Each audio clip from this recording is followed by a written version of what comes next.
জলপাইগুড়ির রাজগঞ্জ সংলগ্ন মহারাজা পুকুরে ভেসে ওঠে একটি অতিকায় মৃত মৃগেল মাছ, যা চোখে পড়া মাত্রই ভিড় জমে যায় চাক্ষুষ করার জন্য।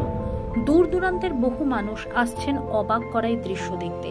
স্থানীয়রা জানিয়েছেন মাছটির ওজন কমপক্ষে ৩৫ কেজি। পাশাপাশি মহারাজ পুকুর এলাকাবাসীর কাছে পবিত্র পুকুর হিসেবে পরিচিত।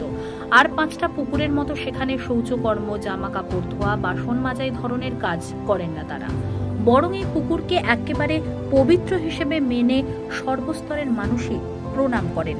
তাই এ কারণেই নাকি পুকুরের মৃত মাছটিকে ভগবান মেনে পুজো করছেন।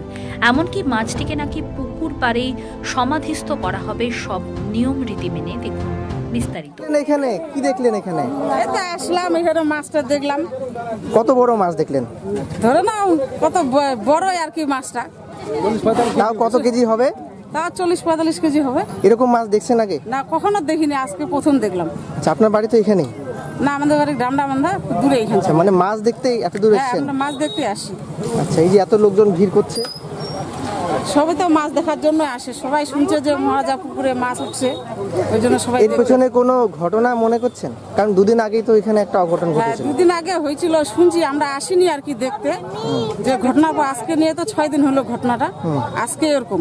তো আজকে সবাই শুনলো, শোনার পরে সবাই মাছটা কি করবে বলে শুনতে পারলেন? এখন সেটা তো বলতে পারবো না। এখন আছে গার্জিয়ানরা, এখন কি করে মাছটাকে সেটা বলতে পারবো না এখন। আচ্ছা, আপনার নাম? অর্চনা রায়। আচ্ছা, কোথায় বাড়ি? রামনাবান্ধা। তিনবার ওঠাই দিও মাছটা। একটু আগায় আসে, একটু আগায় আসে, দেখি একটু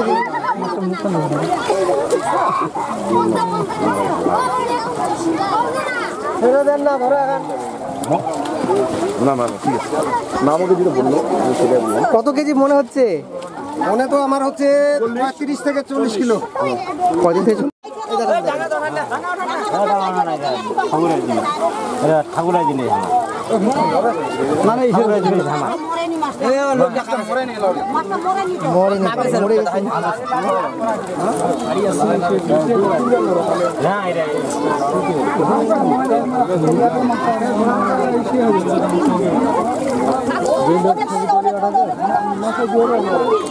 জিন্দা আছে নাকি রে?